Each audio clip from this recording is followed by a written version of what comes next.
Balada de pájaros, cantores y serpientes es una fiel adaptación para bien y para mal. Este año ha habido un cambio. Como mentor, señor Snow, su función es convertir a cada uno de estos chicos en un espectáculo, no en supervivientes. ¿Y qué va a hacer mi mentor aparte de regalarme rosas? Haré todo lo posible por cuidar de ti. Si de verdad quieres cuidar de mí en la arena,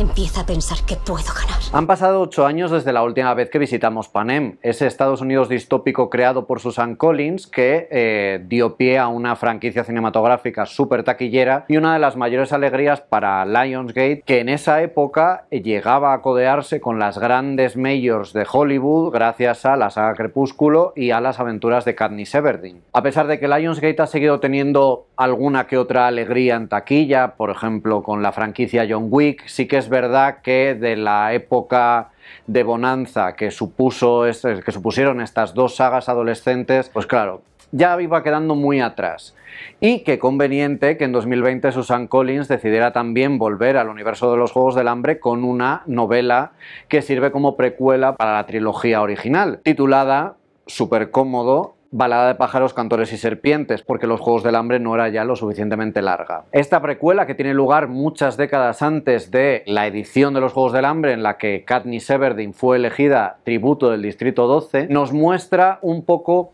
cómo era el origen de estos juegos, porque transcurre en la 10ª edición, cómo estaba Panem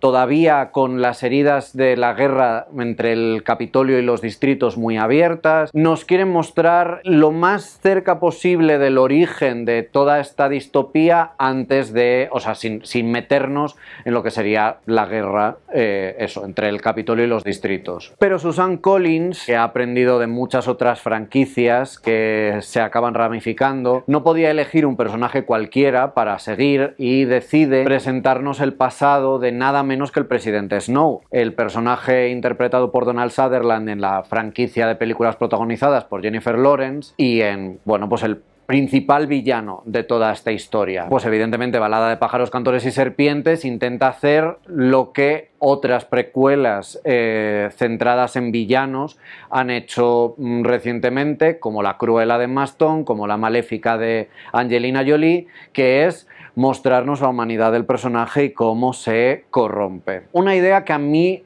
me parece tremendamente arriesgada, porque muchos de estos villanos eran malos porque eran malos. Maléfica y Cruella son dos claros ejemplos. No creo que haga falta explicar por qué una persona decidiría matar a unos cachorros de dálmata para hacerse un abrigo, si es que es así. O sea, si no tienes ningún atisbo de empatía, pues bueno, pues son perros, pues tal. Me pasa un poco con el presidente Snow lo mismo, que tampoco tenía mucho interés en saber por qué un personaje descrito en los libros como alguien cuyo aliento olía a sangre acaba siendo así. Y de hecho el libro no me lo ha terminado de explicar, igual que la película tampoco lo consigue. De hecho, bueno, pues sí, acaba cayendo en esas incongruencias que tienen este tipo de precuelas en las que no veo cómo se llega del punto A al punto B. O sea, el Coriolanus Snow que conocemos en Balada de pájaros, cantores y serpientes sí es un hijo del Capitolio, con lo cual es una persona que está acostumbrada a estar en una situación acomodada, que ha perdido eso y tiene que luchar, digamos, el doble que sus compañeros por conseguir las cosas, pero que tiene pues mucha ambición, muchos aires de grandeza y que considera, al menos al principio, que la gente de los distritos son el enemigo o como mínimo inferiores a la gente del Capitolio. Pero también la película se afana mucho en mostrarnos que es una persona empática, que es una persona con sentimientos, que es una persona capaz de hacer amigos, incluso a lo mejor una persona que es capaz de sentir el amor, etcétera, etcétera. Y esa parte es la que me desvía demasiado de lo que debería ser el presidente Snow. Creo que la intención de Suzanne Collins es seguir contando esta historia y a lo mejor, bueno, pues tiene ases en la manga, como siempre ha tenido. Siempre recordaré el giro de guión del segundo libro, que me dejó patidifuso, pues bueno, le voy a dar ese beneficio. Pero centrándonos en Balada de pájaros, cantores y serpientes, digamos que el presidente Snow no, bueno, Coriolanus Snow en este caso no es un personaje que me llame especialmente la atención. Y no es que Tom Blythe lo haga mal, de hecho lo defiende bastante bien, le da una presencia, le da, pues eso, una clase. Sí que puedes llegar a ver a un futuro dignatario, vamos a llamar. La parte, digamos, más mala, aunque a veces esté remarcada en guión, me cuesta más verlo. El gran obstáculo, vamos a decir, que tiene Tom Blythe para ser para ser la Katniss Everdeen o la Jennifer Lawrence de esta saga, es que no es la Jennifer Lawrence de esta saga, porque esa Jennifer Lawrence es Rachel Ziegler. Rachel Ziegler interpreta a Lucy Gray Baird, la elegida como tributo del Distrito 12 en los 10º Juegos del Hambre. Suzanne Collins ya la escribe en el libro como una persona tremendamente diferente a Katniss. Katniss era una persona introvertida, era una persona que no está acostumbrada a ser el centro de atención ni quiere serlo, que le gusta pasar desapercibida y que obviamente los Juegos del Hambre es como si le lanzaran a la peor de sus pesadillas, porque niños matándose entre ellos no es ya suficiente pesadilla de por sí. Lucy Gray Baird es una persona que sabe dominar a las masas, que sabe cómo hacerse notar, que sabe hacerse querer y que es consciente de que esas pueden ser sus mayores virtudes, sobre todo si su vida está en juego. El centro de esta película es que los Juegos del Hambre están empezando a perder por completo el interés de la gente del Capitolio y sobre todo, obviamente se está labrando muchísimo odio por parte de los distritos y perdiendo esa razón de ser, el personaje de Viola Davis, la doctora Gold, busca cómo convertirlo en un espectáculo televisivo que consiga recuperar el interés del público, al menos del público del Capitolio. Y Lucy Gray Baird es todo lo que buscaba los Juegos del Hambre. Es una persona que sabe cómo aprovechar cada vez que la cámara la está mirando. Y Rachel Ziegler hace un grandísimo trabajo dándole este carisma que necesita este personaje. Sí que es verdad que al principio cuesta un poco entrar en su interpretación. Yo creo que porque estamos más acostumbrados a verla como la niña buena, como un poco pavisosa, como la vimos en West Side Story. Entonces, al principio puede resultar que se pasa de rosca, pero pronto encuentra el ritmo del personaje y lo convierte en realmente en el personaje memorable entre ella y Coriolanus Snow. Aparte de este descaro, consigue darle también una humanidad a Lucy Gray, consigue que, al igual que los espectadores se encariñan con ella, que nosotros también conectemos con ella y que estemos bastante más preocupados por su historia o por su mera supervivencia en la arena, mucho más de las decisiones que pueda tomar o no Coriolanus. Sí que entre ellos dos hay la suficiente química, pero al igual que me pasaba con los Juegos del Hambre, las tramas románticas es lo que menos me tira de una saga en la que creo que su gran fuerte es el mundo que ha creado. Que sí, sé perfectamente que los Juegos del Hambre, que Panem, que la arena, todo es remiendos de ideas de otras distopías, novelas de ciencia ficción, etcétera, etcétera. Pero Suzanne Collins lo vende muy bien y lo vende con esta pátina de cine adolescente que me resulta también muy interesante. Al final, vivimos en una época en la que parece que rozamos la distopía casi a diario y bueno, pues ir metiéndole a los niños una cierta sensación de si dejamos que se nos vaya de las manos podemos acabar matándonos entre nosotros en un programa de televisión, bueno, pues me resulta una lectura interesante y sobre todo me parece que el mundo, o sea, el Panem que construye Suzanne Collins es muy interesante y que la película de Francis Lawrence continúa adaptándolo muy bien a la gran pantalla. De hecho, me resulta súper sorprendente cómo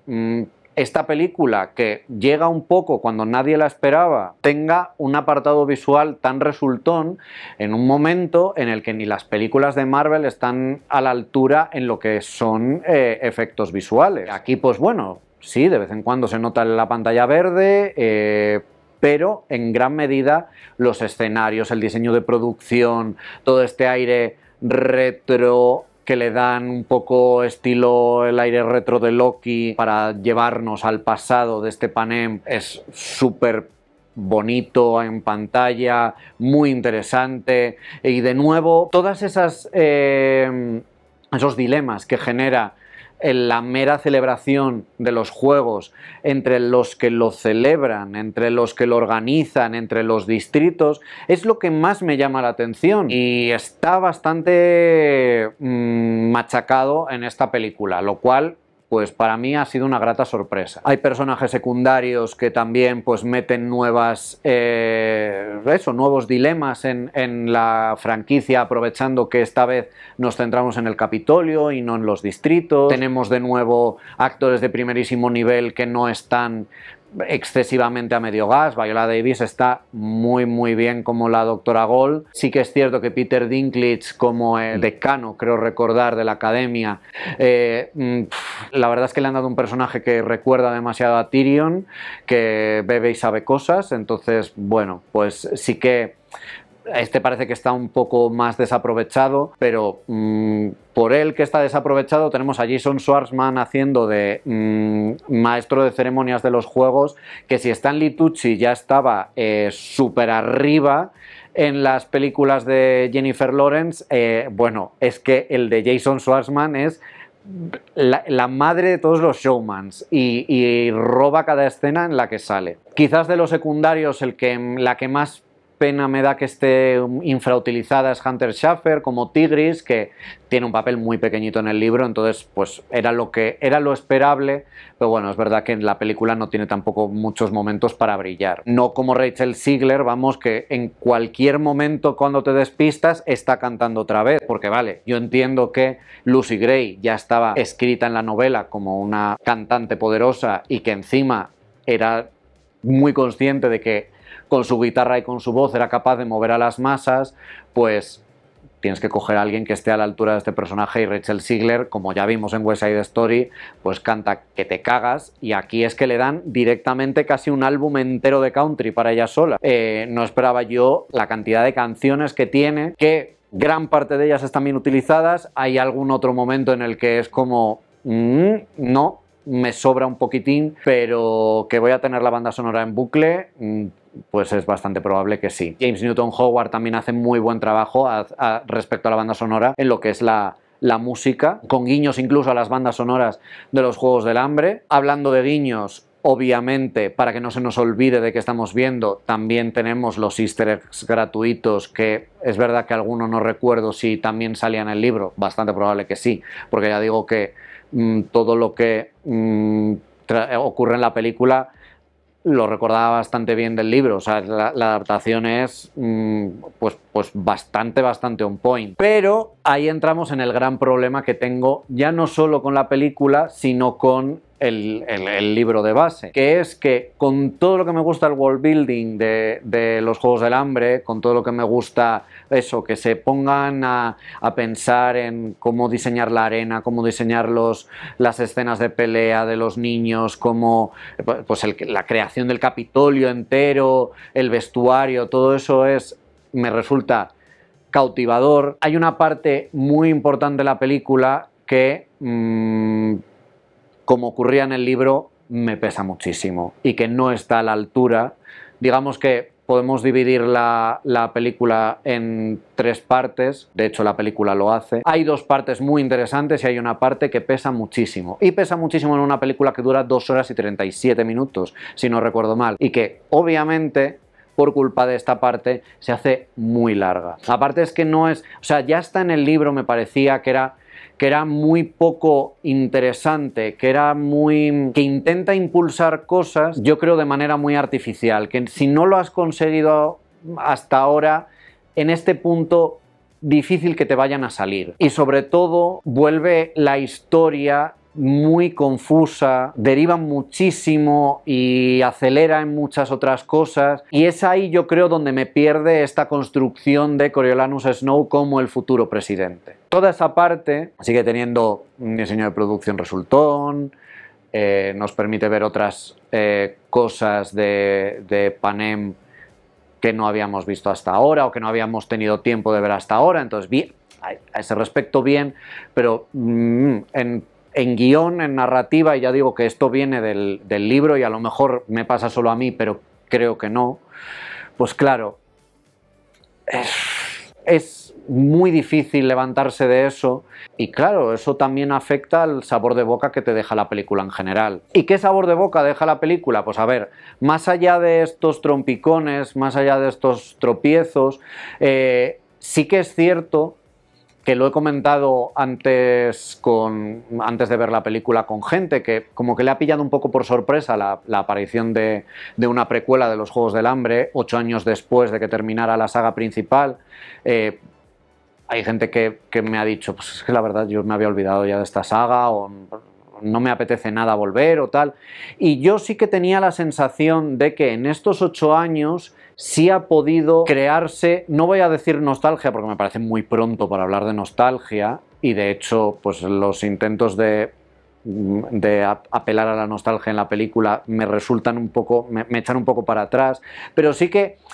a mí me habían conseguido, y mira que no era fan especialmente del libro, de la precuela, sí que habían conseguido que quisiera volver a Panem y que quisiera volver a descubrir los Juegos del Hambre y todo lo que tiene detrás, y todo eso la película de Francis Lawrence lo vuelve a conseguir. O sea, todo lo que tiene que ver con los juegos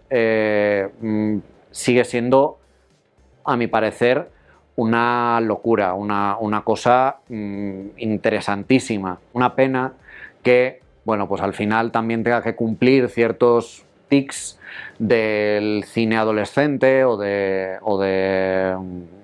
este tipo de historias que no me interesen tanto como eso, y que al final, pues cuando lo tienes que meter todo en un largometraje, el largometraje se te va más allá de las 2 horas y media, pues bueno, no es una historia tan potente como para aguantar tanto. ¿Qué puede salir de aquí? Pues mira, por lo menos ha conseguido eso, ha conseguido que la magia que tenían los Juegos del Hambre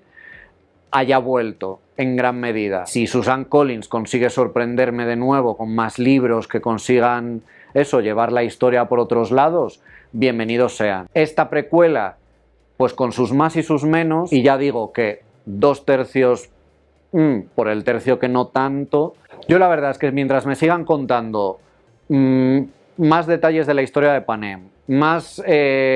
cosas sobre los Juegos del Hambre y cómo se fueron implantando las reglas del reality show en esta matanza infantil, que nos den un poco, sí, bueno, pues eso, estos dilemas morales mientras comemos palomitas, me parecerá estupendo, y creo que Panem todavía tiene a ese respecto mucha tela que cortar. Que a lo mejor hay que buscar otros personajes a los que seguir, quizás.